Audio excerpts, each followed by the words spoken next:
Si vous regardez cette vidéo jusqu'à la fin, je vous promets quelque chose que personne ne vous a promis auparavant. Vous ne m'en direz plus jamais d'attention, de messages, de validation. Vous comprendrez une fois pour toutes pourquoi son silence vous détruit autant. Et plus que cela, vous apprendrez à lui faire réaliser, à lui faire sentir qu'il a perdu quelqu'un d'incomparable.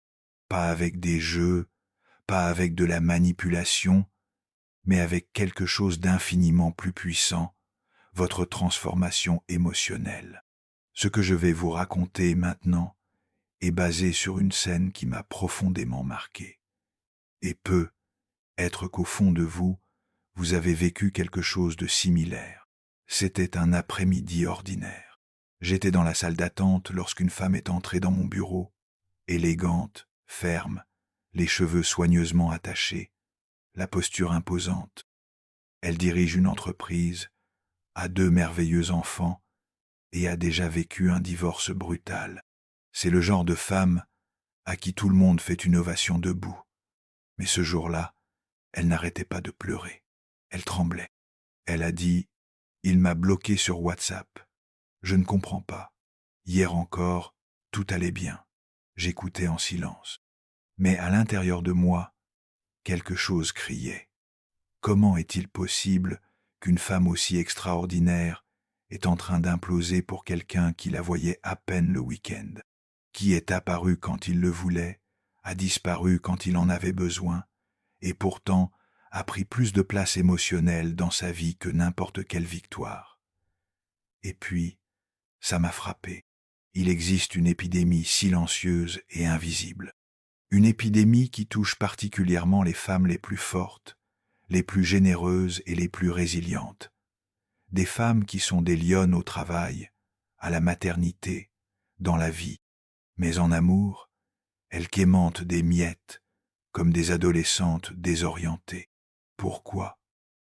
Pourquoi ces femmes incroyables, qui ont surmonté des tragédies, des pertes, des trahisons et de nouveaux départs, s'effondrent-elles face au silence d'un homme émotionnellement superficiel? La réponse est brutale, et c'est peu être celle que vous avez besoin d'entendre en ce moment, parce que la douleur qu'ils ressentent n'est pas pour lui, c'est pour quelque chose de bien plus profond. C'est pour tout ce qu'ils ont donné dans la vie, tout leur amour, toute leur force, tout leur dévouement, et qui n'a jamais été pleinement reconnu. Le silence d'un homme ouvre la porte à un vide qui remonte à loin, de l'enfance, de l'adolescence, de relations où elle a dû faire ses preuves, insister, mériter, et c'est là que commence l'erreur fatale, quand elle commence à confondre l'absence avec le rejet, et le rejet avec la culpabilité, lorsqu'elle se demande « Qu'ai-je fait de mal? Où ai-je échoué ?» Mais la vérité est encore plus cruelle et aussi libératrice. Le problème n'a jamais été toi. Vous avez appris à aimer en vous sacrifiant, à croire que plus vous donnez, plus vous méritez d'amour en retour. Vous avez été conditionné à vous rendre indispensable pour être valorisé. Mais en amour, c'est un piège. Car plus vous essayez de prouver votre valeur, plus il comprend qu'il n'a pas besoin de faire d'efforts. Plus vous vous adaptez, plus il s'installe. Plus vous vous réduisez à néant, plus il se sent autorisé à disparaître. Et voici une question qui peut faire mal, mais qui mérite d'être posée. Combien de fois avez-vous cessé d'être la priorité de quelqu'un, pensant qu'avec de la patience, de l'affection, du dévouement, vous seriez choisi un jour? Et ce jour n'est jamais arrivé. Ce qui est arrivé, c'est le blocus, la disparition, le vide. Et même si votre cœur est brisé, vous essayez toujours de le justifier. Oh, il est confus. Il a des traumatismes. Il a besoin de temps. Non, il n'est pas confus. Il est à l'aise, parce qu'il a appris qu'il peut partir quand il veut, que tu seras toujours là, que tu lui enverras des messages, même après avoir été ignoré, que tu resteras disponible, présente et compréhensive, même s'il disparaît sans explication. Et ce n'est pas de l'amour, c'est une dépendance émotionnelle. Vous êtes accro à quelqu'un qui vous donne des miettes. Et cela arrive parce que votre cerveau, celui-là même, qui vous a aidé à bâtir une carrière, à élever des enfants et à gagner des batailles, est manipulé par un piège chimique. Oui, la chimie. Chaque fois qu'il réapparaît après avoir disparu, votre cerveau libère de la dopamine, un pic de plaisir, de soulagement, et peu après, le cortisol, l'hormone du stress, de l'anxiété et de la douleur, fait son apparition. C'est un cercle vicieux. Et plus on y reste, plus il est difficile d'en sortir, parce que ce n'est plus à cause de lui. Il s'agit de vous essayant de vous reconquérir grâce à son attention. Tu le regardes dans les yeux pour avoir la confirmation que tu es aimable, que tu es suffisante, que tu mérites d'être choisie. Et voici la vérité qui pourrait tout bouleverser. Vous êtes déjà tout cela. Mais tant que vous dépendrez des autres pour vous faire ressentir cela, vous continuerez à quémander ce qui devrait déjà déborder de vous. Tu es une femme complète. Tu n'as pas besoin de te battre pour qu'il te voie. Vous avez un besoin urgent de se revoir. Et c'est là le tournant. Une femme qui se voit, s'écoute, se respecte, n'a plus besoin de mendier. Elle attire, elle sélectionne. Elle impose sa présence même en silence. Et c'est le début de la révolution. Mais avant cela, vous devrez faire face à une dernière question. Et si son absence n'était pas la douleur, mais le miroir de votre absence, c'est de cela dont nous allons parler dans la prochaine partie. Et quand vous comprendrez ce qui se passe dans votre propre cerveau, tout commencera à avoir du sens. Vous êtes-vous déjà demandé pourquoi ça vous fait si mal quand il vous voit et ne répond pas? Pourquoi votre cœur s'emballe-t-il quand vous voyez qu'il est en ligne, mais ne vous contacte pas? Pourquoi perdez-vous le sommeil, l'appétit, la concentration, même sur les choses les plus simples, à cause de quelqu'un qui fait à peine l'effort d'être présent? Vous n'exagérez pas, vous n'êtes pas trop exigeant. Ce qui se passe en vous est réel et il y a une explication qui va bien au-delà de ce que disent vos amis, des conseils prêts, emballés sur Internet, ou de ce que votre esprit logique essaie de comprendre. Ce qui se passe à l'intérieur de vous est biochimique, neurologique et profondément émotionnel. Imaginez que vous êtes chez vous. Il fait nuit, les lumières sont éteintes, le silence est pesant. Vous prenez votre téléphone d'un geste automatique. Déjà un peu anxieux, vous ouvrez l'application, vous voyez qu'elle est en ligne. Votre cœur s'emballe, et puis, plus rien, pas de message, pas de réseau, juste ce vide noir sur l'écran. Et c'est comme si, à cet instant, vous vous flétrissiez intérieurement. Vous essayez de rationaliser. Il doit être occupé. C'est juste une application. Je ne peux pas m'embêter avec ça. Mais il s'en soucie. Beaucoup. Et tu sais pourquoi? Parce que votre système nerveux a été conditionné à interpréter cette absence comme une menace. Pour votre cerveau, ce silence n'est pas seulement un manque de communication. C'est un abandon, un rejet, un manque d'affection. Et pour un esprit conditionné dès l'enfance à rechercher l'approbation, cela déclenche la même alarme interne qui se déclencherait en cas de danger physique. Vous ressentez de la peur, non pas de quelque chose d'extérieur, mais d'un pas être aimé. Et voici le piège le plus cruel de tous. L'amour intermittent. C'est le genre de relation où l'attention va et vient, où il apparaît intensément, vous fait sentir désirée, vivante, spéciale, puis disparaît pendant des jours. Il annule les rendez-vous. Il refroidit les conversations. Il fait semblant d'être normal quand il réapparaît. Et vous, même si vous savez que quelque chose ne va pas rester, Attendez, adaptez-vous. Parce que comme une drogue, l'attention intermittente crée des pics de plaisir suivis de creux de douleur. Et votre cerveau attend le prochain pic. Vous n'en avez plus vraiment envie. Tu veux la sensation qu'il te donne quand il est présent. Cette étincelle de dopamine, ce soulagement instantané qui vous fait oublier pendant quelques secondes à quel point vous étiez mal avant cela. Mais comme pour toute drogue, les effets s'estompent rapidement et le sevrage est douloureux.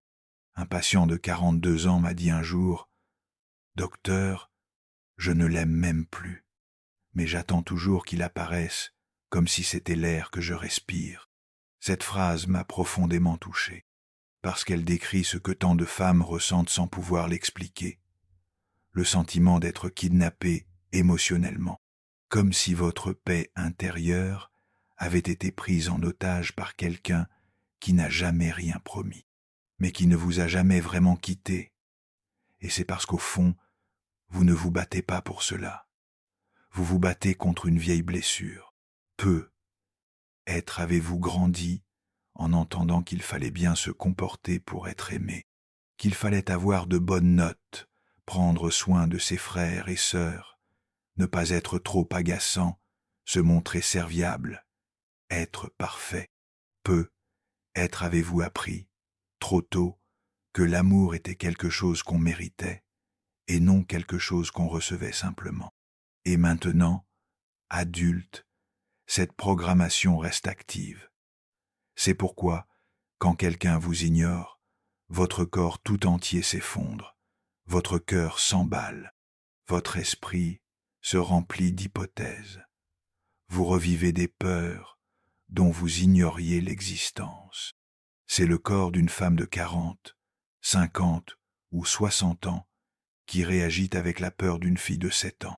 C'est la femme forte, professionnelle et indépendante qui se sent soudainement petite, impuissante, jetable. Et malgré tous vos efforts pour le rationaliser, l'alchimie a déjà pris le dessus. Votre cerveau l'a associé à un sentiment de soulagement et ce qui devait être un choix émotionnel est devenu une compulsion émotionnelle. Mais voici une vérité difficile et nécessaire. Ce n'est pas lui le problème, c'est juste le déclencheur. Le véritable problème, c'est le système émotionnel qui a été façonné pour rechercher la sécurité là où seule l'instabilité existe. C'est votre corps accro aux oscillations. C'est votre cerveau qui confond adrénaline et passion, absence et importance, silence et profondeur. Tu le trouves intense? Être-il simplement absent et imprévisible? Et cela déclenche en toi l'idée que tu dois le conquérir, le comprendre, sauver la relation.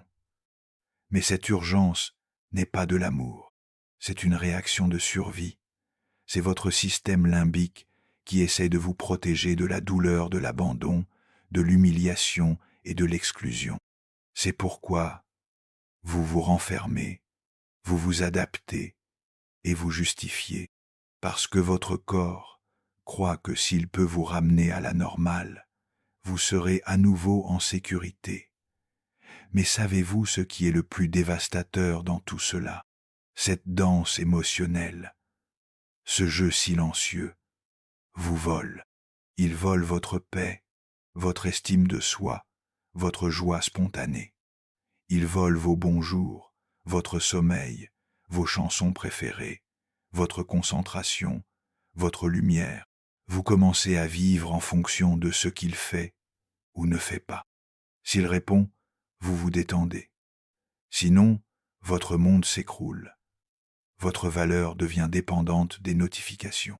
Et c'est épuisant,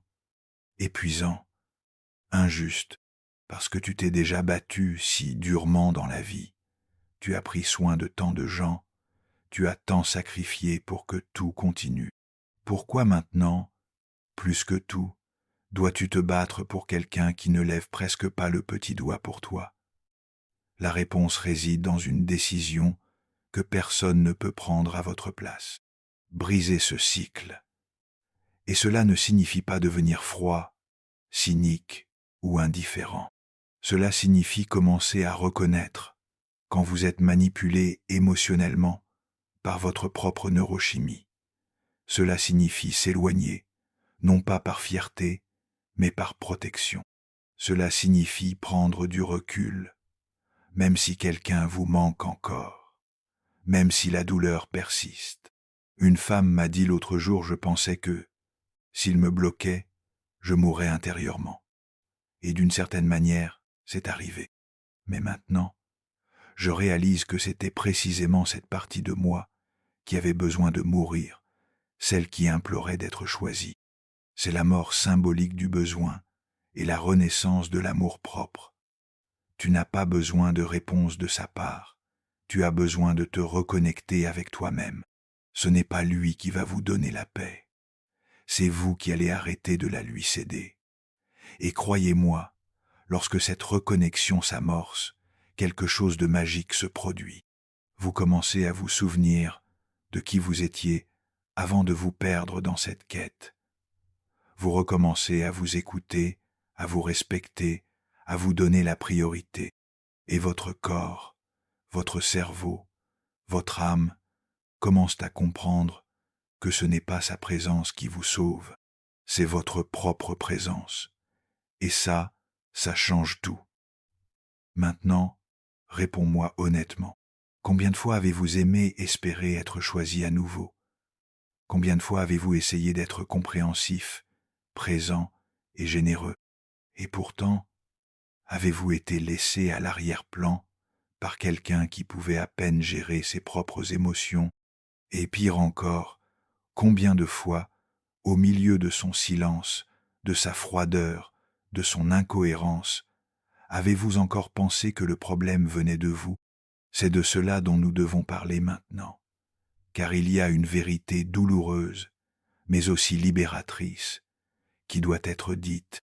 Les femmes qui souffrent le plus en amour sont souvent celles qui ont le plus pris soin des autres tout au long de leur vie.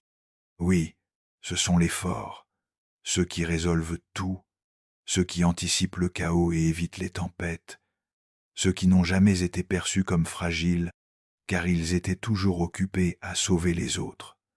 Ceux qui, dès leur plus jeune âge, ont été formés à voir la douleur des autres avant la leur. Peut être que vous êtes comme ça aussi.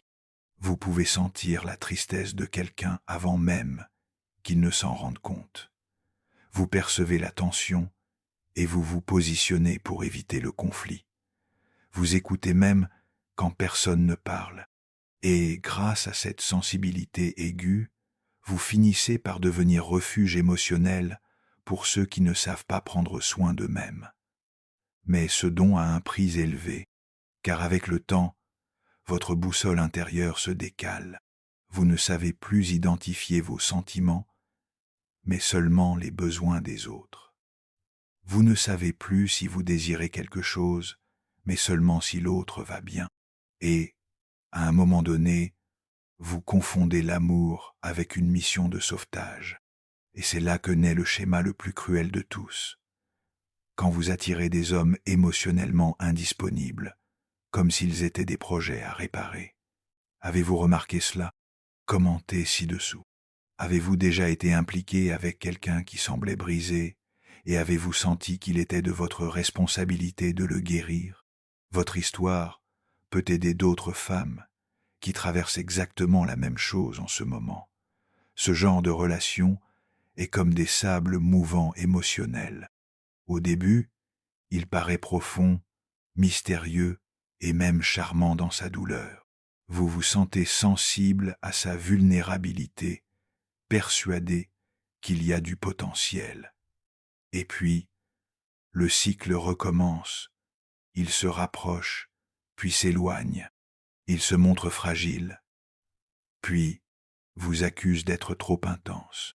Et vous, au lieu de vous protéger, redoublez de soins, redoublez de patience, triplez votre dévouement, vous cuisinez, vous pardonnez, vous attendez, vous changez même votre propre essence pour vous adapter à ces silences. Mais ils ne changent pas parce que la vérité est que personne ne change par gratitude. On ne change que lorsqu'on le décide, pas quand on essaie de nous sauver. C'est difficile à accepter, je sais, parce qu'au fond de toi, une partie de toi croit encore. Si je l'aime suffisamment, il le remarquera, il se réveillera, il restera. Mais aimer trop quelqu'un qui n'est pas prêt n'a qu'une seule fin possible. Tu te perds. Et voici la question qui change la donne. Quelle part de votre identité avez-vous sacrifiée en essayant d'être accepté par quelqu'un qui ne savait même pas ce qu'il voulait? Il semble et pense. Les vêtements que tu as commencé à porter pour plaire, ta façon de parler pour ne pas effrayer, les projets que tu as mis de côté, les fois où tu as eu envie de pleurer, mais où tu as ravalé tes larmes parce qu'il a déjà assez de problèmes. La facture arrive, toujours. Et le plus pervers, c'est que lorsqu'il se rend compte que vous êtes toujours là, adaptable, généreuse, compréhensive, il devient complaisant, parce que vous réalisez que vous n'avez pas besoin de grandir, vous n'avez pas besoin de vous améliorer, vous n'avez pas besoin de faire de compromis. Il sait que tu continueras à donner tout ce que tu as, même si tu n'obtiens presque rien, et cela le fait fuir. Aussi contradictoire que cela puisse paraître, plus vous cédez, plus il recule, parce qu'il y a quelque chose en lui qui dit « Je ne mérite pas tout ça ».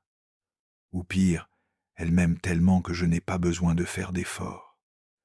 Et voici une réflexion puissante. Vivez-vous une relation de réciprocité ou un processus d'auto-anéantissement déguisé en amour? Commentez ici. N'ayez pas peur. Votre éclat peut libérer quelqu'un. Il peut même vous libérer vous-même. Je me souviens d'une patiente, appelons-la Clara. Clara était le genre de femme que tout le monde admirait.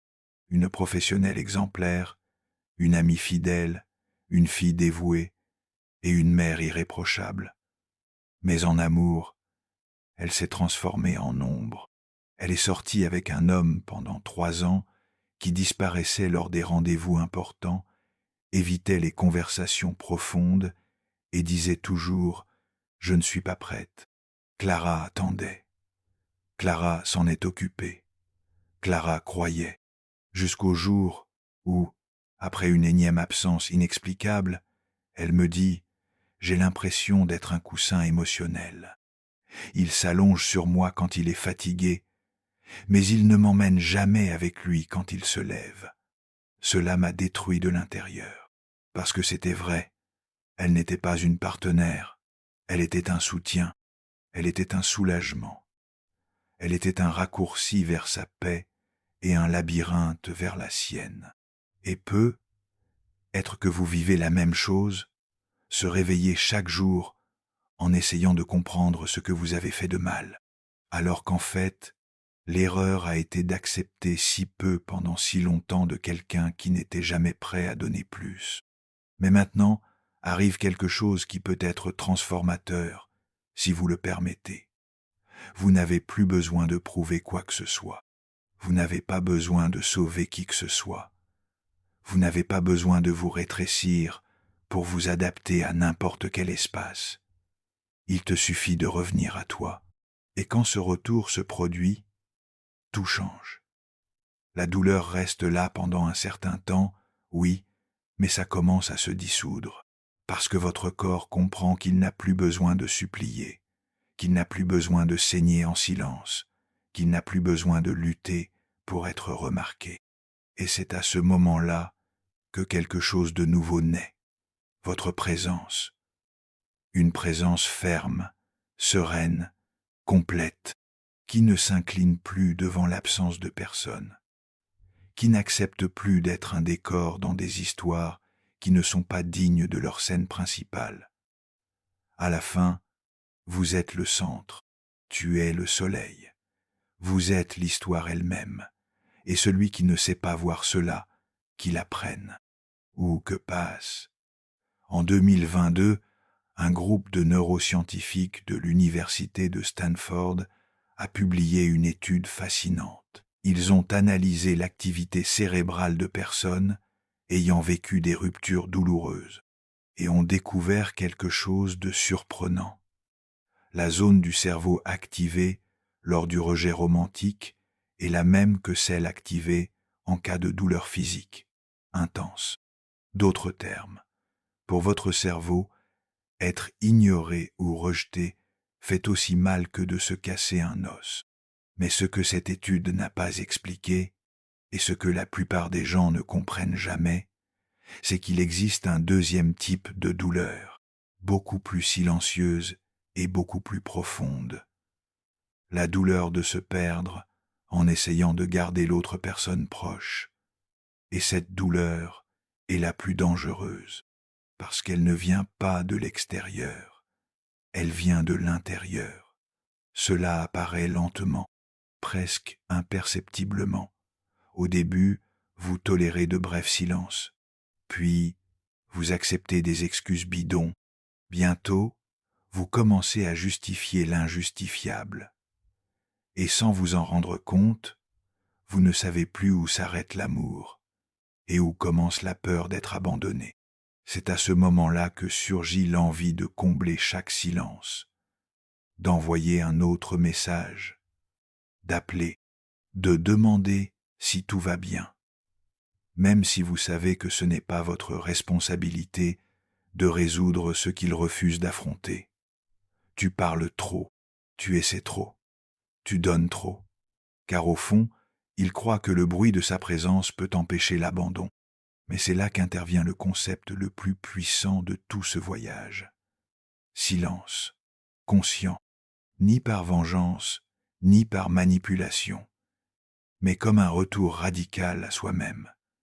Le silence, né de l'amour-propre, n'est pas vide. C'est un territoire sacré, c'est un foyer, c'est l'espace où votre identité peut respirer à nouveau sans l'anxiété d'être remarquée. Une patiente, Anna, 56 ans, m'a dit quelque chose que je n'ai jamais oublié. Après 3 ans à essayer de maintenir une relation avec un homme émotionnellement instable, elle a finalement arrêté d'envoyer des SMS, arrêté de s'expliquer, arrêté d'essayer. Et il m'a dit, « Docteur, au début c'était l'enfer, le silence me faisait battre le cœur à tout rompre, mais au bout de 2 semaines, j'ai entendu ma propre respiration pour la première fois depuis des années. Et c'est là tout l'intérêt. Vous avez tellement vécu en répondant à son monde que vous avez oublié d'écouter le vôtre, avec chaque notification que vous attendez, avec chaque réponse qui ne vient pas, avec chaque absence qui fait mal, tu t'éloignes de toi-même. Et la guérison ne commence pas à son retour. La guérison commence lorsque vous arrêtez de te quitter pour aller vers lui. C'est pourquoi le silence est si puissant, parce qu'il est l'antithèse de la dépendance émotionnelle. C'est la fin de la dépendance. C'est la pause qui réinitialise votre système nerveux, qui libère votre cerveau de l'adrénaline toxique, de l'incertitude. Et en plus, c'est dans le silence que l'on recommence à entendre ses désirs, ce que vous voulez manger, quelle musique vous fait vibrer. Ce qui vous fait rire, c'est dans le silence que l'on se souvient de ce dont on a rêvé avant d'être englouti par l'urgence de sauver quelqu'un qui n'a jamais demandé à être sauvé. Et si vous me le permettez, voici un fait qui pourrait vous rendre encore plus conscient. Des recherches récentes en psychologie émotionnelle montrent que dans les relations déséquilibrées, le partenaire qui parle moins et est moins disponible des siens, généralement, a un plus grand pouvoir émotionnel. Non pas parce qu'elle est supérieure, mais parce qu'elle établit, inconsciemment ou non, le rythme de la relation. Maintenant, dis-moi, combien de fois avez-vous laissé son silence dicter le rythme de votre estime de soi? Avez-vous déjà remarqué à quel point votre humeur change lorsqu'il apparaît? À quel point votre anxiété s'intensifie lorsqu'il disparaît? Comment en arrivez-vous à mesurer vos journées par la présence ou l'absence de quelqu'un qui ne devrait pas avoir ce contrôle sur vous. Laissez un commentaire ci-dessous si vous souhaitez ouvrir votre cœur. Parfois, exprimer ses sentiments est le premier pas vers la liberté.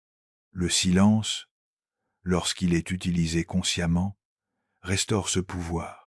Ce n'est pas pour punir qui que ce soit, c'est pour vous sauver, pour que vous puissiez à nouveau être au centre de votre histoire, pour que vous cessiez de quémander des miettes d'attention et que vous reveniez vous asseoir à la table où vos propres désirs sont servis. Et il y a quelque chose de presque magique qui se produit lorsqu'une femme entre en contact avec ce silence. Elle change, pas brusquement, pas comme quelqu'un qui essaie de paraître indifférent, mais comme quelqu'un qui renoue avec sa vérité la plus profonde. Elle commence à marcher différemment, à regarder différemment, à parler différemment, parce que quelque chose en elle a finalement compris qu'elle n'avait plus besoin de se prosterner. Ce changement est ressenti, perçu, et oui, souvent, lorsque cela se produit, il revient, perplexe, plein de regrets. Il dit tu lui as manqué.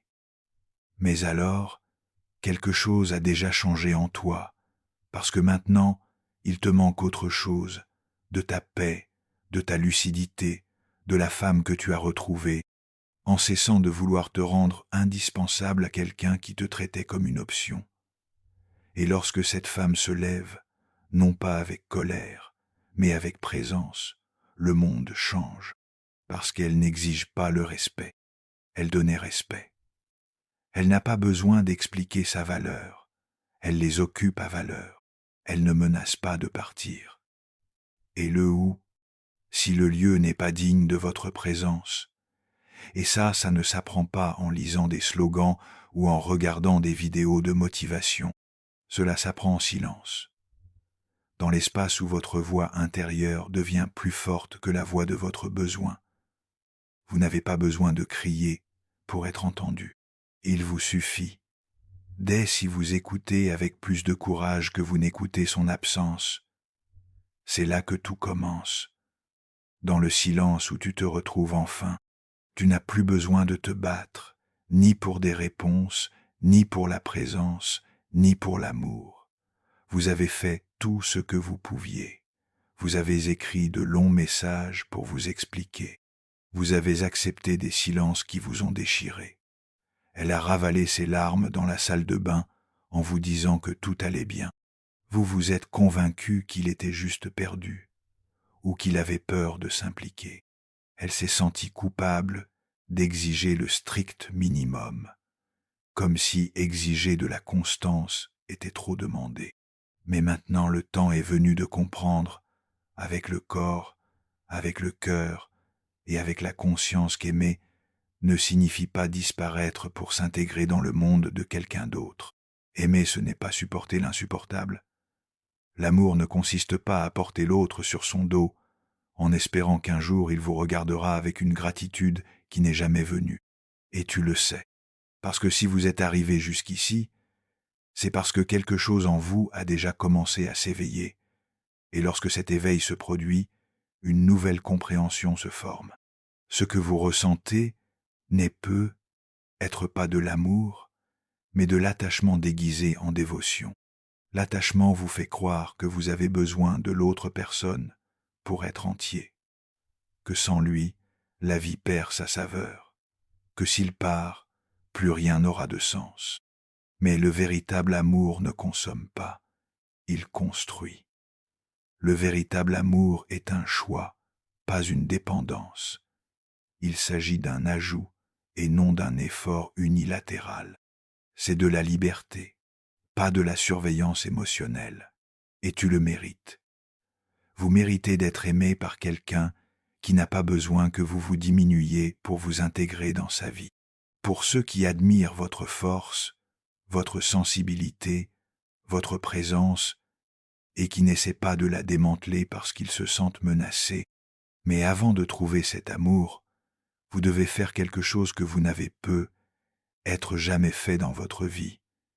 Si tu choisis, Si vous le choisissez, non pas comme un discours, mais comme une pratique quotidienne, cela signifie arrêter de mettre votre espoir dans son prochain geste et commencer à investir de l'énergie dans la construction de la femme que vous étiez avant de commencer à le supplier de lui accorder de l'affection. Cela signifie comprendre que vous n'êtes pas difficile à aimer. Vous essayez juste d'être aimé au mauvais endroit. Et quand on réalise vraiment cela, quand on réalise que c'est un tout nouveau monde qui s'ouvre à nous, vous arrêtez de justifier l'injustifiable. Arrêtez d'accepter les miettes avec gratitude. Arrêtez d'essayer de réparer les hommes brisés sous l'illusion que cela prouve votre valeur. Et la chose la plus incroyable, vous commencez à attirer quelque chose de complètement différent. Parce que maintenant, vous vibrez à une autre fréquence. Avez-vous remarqué cela? Quand une femme se choisit vraiment, sans avoir besoin d'annoncer quoi que ce soit, tout autour d'elle change. Sa façon de marcher, sa façon de parler, sa façon de réagir. Elle ne supplie pas, elle ne se précipite pas, elle ne se culpabilise pas. Elle s'impose avec la légèreté de quelqu'un qui sait quelle est la récompense. Et les hommes le ressentent. Le monde le ressent. C'est la différence entre ceux qui aiment par manque et ceux qui aiment par abondance. Une femme qui s'aime vraiment ne devient pas froide. Elle devient sélective. Elle ne ferme pas le cœur. Elle ouvre le discernement. Elle n'évite pas les relations. Elle ne s'engage simplement plus dans n'importe quelle relation. C'est de l'élégance émotionnelle. Celui qui n'a rien à prouver, qui ne crie pas, qui ne demande pas d'approbation. Elle vient dite. Présence, force, sérénité. Et quoi de plus magnétique que quelqu'un qui sait qui il est et qui ne négocie cela avec personne. Si vous êtes arrivé jusqu'ici et que votre cœur bat plus vite, c'est peu être parce que vous savez au fond de vous que le moment est venu de vivre un nouveau chapitre. Un chapitre où vous n'essayez plus d'être suffisant, parce que tu as déjà compris que ça a toujours été le cas. La femme que tu deviens est rare. Elle ne se lance pas dans des conflits émotionnels. Elle ne rétrécit pas. Elle ne s'explique pas trop. Elle a simplement brillé. Et celui qui est prêt reste. Et celui qui n'est pas ne provoque plus de tremblements de terre. Parce que maintenant vous vous concentrez sur quelque chose de plus grand. Ta paix. Et c'est le véritable signe que la transformation a commencé. Quand votre paix devient une priorité. Quand tu préfères ton silence à la présence de quelqu'un qui te fait douter de toi. Quand vous arrêtez de courir après et commencez à marcher vers l'intérieur. Mais être que maintenant vous vous demandez « D'accord, je comprends tout ça, mais comment appliquer cela concrètement ? Comment changer un schéma récurrent depuis des décennies ? C'est la bonne question. Et c'est exactement ce que je vais vous montrer ensuite. Un pratique émotionnel et conscient, étape par étape, afin que vous puissiez appliquer tout ce que vous avez appris jusqu'à présent et transformer cette prise de conscience en une action réelle, concrète et transformatrice. Respirez profondément. Fermez les yeux un instant. Vous êtes arrivé jusqu'ici. Vous avez fait face à des souvenirs douloureux, reconnu des schémas qui font mal, entendu des vérités que personne n'avait être eu le courage de vous dire auparavant. Et pourtant, tu es resté, parce qu'en vous, il y a déjà une force qui ne se rend pas, une force qui a être été étouffée pendant des années, mais qui n'a jamais cessé de vibrer. Cette force demande désormais de l'espace, demande de présence, appelle à l'action, mais pas n'importe quelle action, une action en accord avec qui vous voulez être, pas avec qui vous avez dû être pour survivre jusqu'ici. Aujourd'hui, je veux vous donner un plan, un guide étape par étape, non pas rigide, mais symbolique. Ce n'est pas un manuel, mais une invitation. parce que vous n'avez pas besoin de formules toutes faites. Vous avez besoin d'orientation, d'acceptation et surtout de permission pour revenir à vous-même. Étape 1. Le silence réparateur. Choisissez une période de temps. 3 jours, 1 semaine, pour pratiquer le silence conscient. Il ne s'agit pas d'ignorer qui que ce soit, mais de rediriger son attention. Pendant ce temps, vous ne chercherez pas, n'insisterez pas, ne vérifierez pas, ne piquerez pas et n'essayerez pas de résoudre. Vous observerez. Comment vous sentez-vous lorsque vous n'envoyez pas ce message? Qu'arrive-t-il à votre corps lorsqu'il ne réagit pas? Quelle voix intérieure s'élève dans le silence? Prenez note. Ne jugez pas. Regarde juste. C'est la première étape vers la guérison. Permettez à votre présence d'occuper à nouveau l'espace qui est actuellement dominé par l'absence de l'autre. Étape 2. L'inventaire émotionnel. Prenez un carnet. Oui, sur papier. Écrivez en 2 colonnes. En un, tout ce que tu as fait pour lui.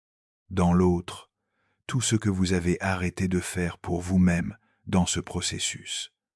Cet exercice est difficile, mais il révèle clairement où vous vous êtes égaré. Vous vous rendrez compte du nombre de fois où vous vous êtes tu pour éviter de paraître intense.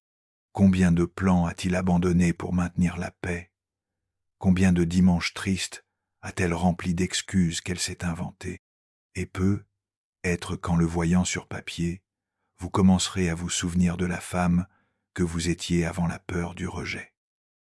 Étape 3. Récupération de l'identité. Choisissez 3 petites actions quotidiennes qui vous reconnectent à votre essence. C'est être parce que tu as arrêté d'écouter cette chanson parce qu'il ne l'aimait pas. Être que c'est retourner danser seul dans le salon. C'est être marché sans destination juste pour sentir le vent sur votre visage. Ce qui compte ici n'est pas ce que vous faites, mais le geste du retour à soi. Vous ne vivrez plus selon sa réponse. Vous vivrez selon votre propre présence. Étape 4. La nouvelle norme de mérite. Cette partie est décisive. Chaque jour, avant d'aller dormir, écrivez une phrase qui réaffirme votre valeur. Cela peut être simple. Je suis suffisant. Mon amour n'a pas besoin d'être prouvé. Il l'est. Quiconque ne reconnaît pas ma valeur ne mérite pas mon temps. Répéter cela quotidiennement n'est pas un cliché. C'est une reprogrammation. Votre cerveau doit apprendre, avec de nouveaux mots, qu'il ne dépend plus des miettes pour se sentir vivant. Vous apprenez à votre système nerveux que la sécurité ne vient pas de la présence d'autrui, mais d'un engagement envers soi-même. Étape 5.